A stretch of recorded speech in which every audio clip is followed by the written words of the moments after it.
Welcome to Top 1% Recruiting. I'm Alex Rojas, your talent advisor and host. And in today's episodes, I'm going to give you 5 reasons why recruiters ghost candidates. That's right. If you are a candidate that has been ghosted by a recruiter, you're going to want to stick around and watch this episode and take some notes. Because to be honest, there are candidates that are a little spooky. They scare us. Maybe you're a little high maintenance, a little too needy. It causes recruiters to withdraw. I know what you're thinking here. I mean, what are we talking about? Are we talking about dating, or are we talking about recruiting within talent acquisition? So what is ghosting? Ghosting, from a context standpoint, it happens when there's an abrupt stop of communicating. And that happens between the recruiter and the candidate. And it happens at some point during the recruiting life cycle process. Usually what this means is whenever anybody gets ghosted, there's usually a negative candidate experience. And that's what we want to avoid, whether you're a recruiter or your candidate, because that tarnishes and it really damages the reputation of who? The company. The company's the one that takes the hit first. Yes, the recruiter, if you've ghosted a candidate, you might take a hit as far as a reputation, because you might not get a call back or a response the next time you reach out to that candidate. But there's even on the flip side of that, candidates actually ghost recruiters, right? So candidates, they ghost recruiters as well. And that'll be a future episode that we'll talk about that. But does it damage the candidate's reputation? Not so much, unless you are a candidate that's trying to apply to multiple positions within a large enterprise, a large corporation. And if there's dozens of recruiters or even hundreds of recruiters, and you just ghosted a recruiter, you might run the risk of getting a note within that CRM. So that's something that you want to avoid. Stick around to the end of the episode. I'm going to give you 3 ways that you can partner up with recruiting so that you can avoid getting ghosted. And here are the 5 reasons why you just got ghosted.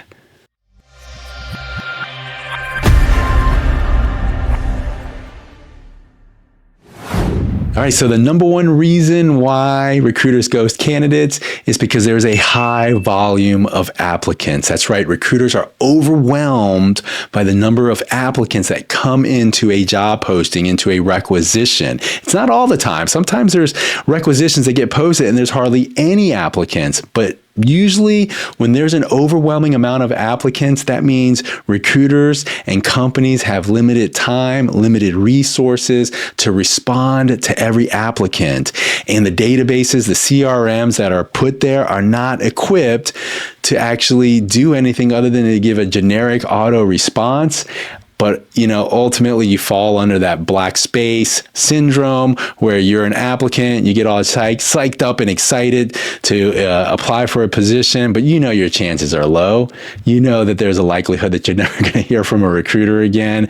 And it's nothing personal. It's just a high volume of applicants on that particular requisition. And I've seen job applications in the hundreds. Imagine hundreds of applicants, 500, 1,000 applicants coming into one requisition.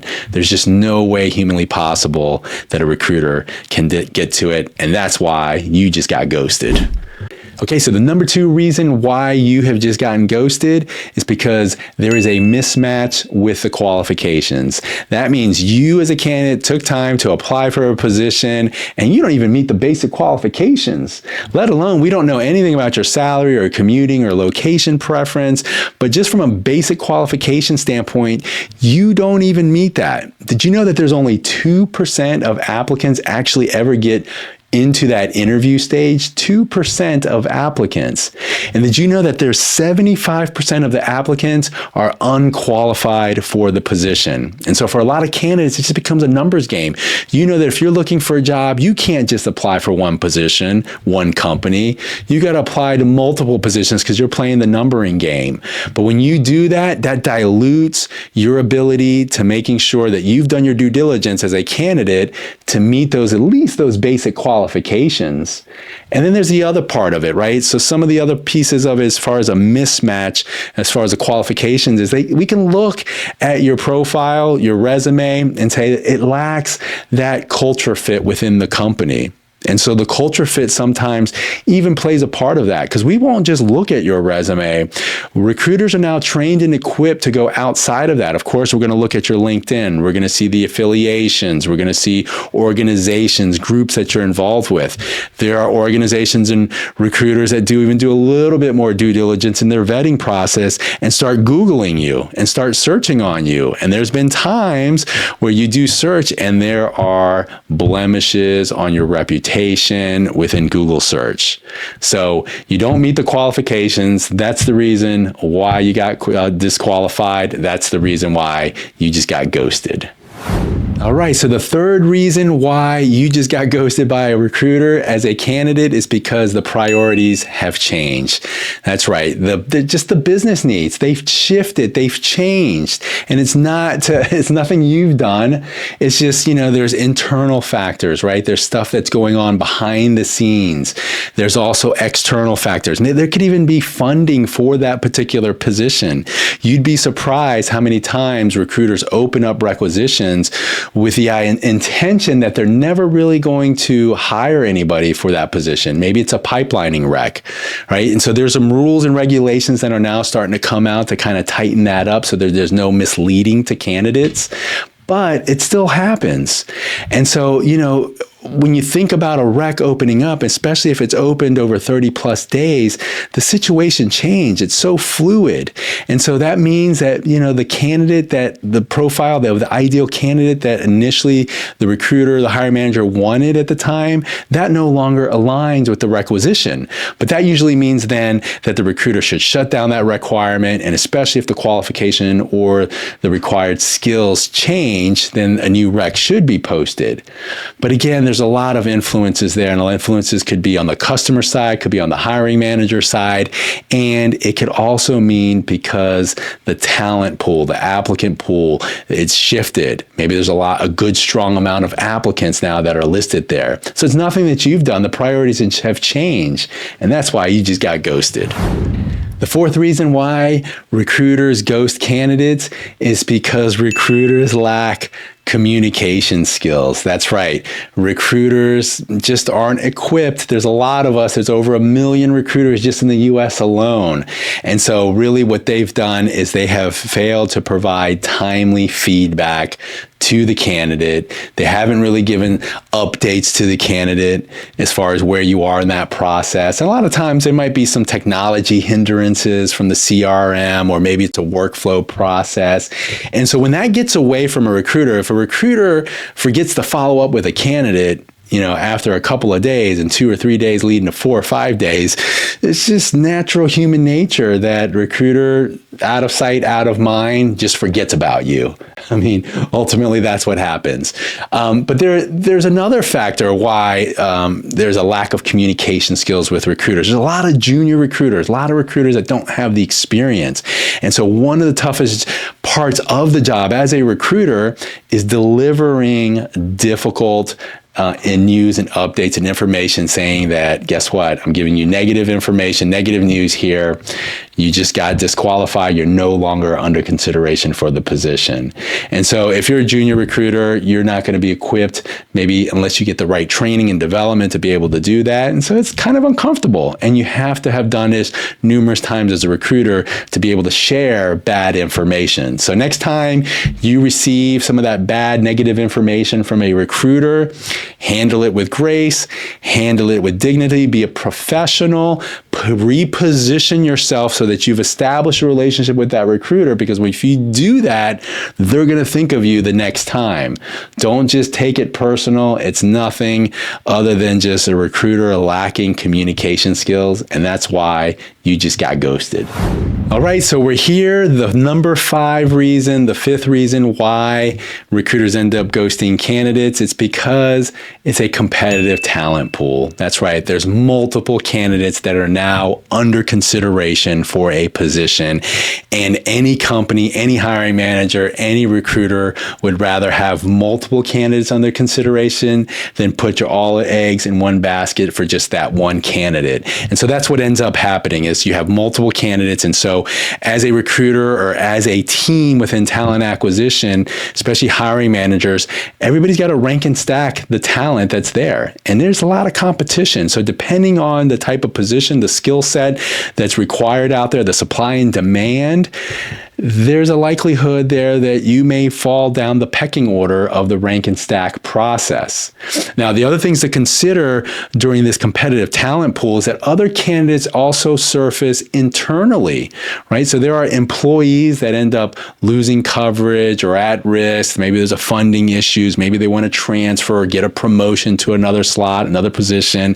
That's also going to rise them up when it comes to consideration. And then there's referrals. There's kind of referrals that come in, whether they're employee referrals or client referrals, any kind of leads that come in through the talent acquisition funnel, that may actually change the conditions as well. And then finally, especially if it's a hard to fill type of position and maybe the hiring manager is not really getting the caliber of candidates that they're looking for, they may resort to going to a third-party staffing firm, an agency, to be able to supply a candidate. And that's usually when the staffing agencies come in and they supply better candidates that were not in the applicant database or better candidates that the source or the recruiter wasn't able to surface.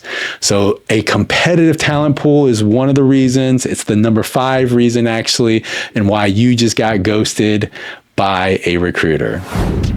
Hey, Top 1% recruiters, taking a quick time out here of the episode. I want to first of all thank you for subscribing to the channel if you haven't done so already, and for being part of this community. The Top 1% community is all about the mindset, motivation, and the mastery of the skill. I want to take the time to invite you to take a look at my signature course. It's called the 10 Foundations of Recruiting. It's where I take nearly 30 years of my professional experience in talent acquisition and I bundle it up into over 10 hours of training and development that's self-paced or community-based.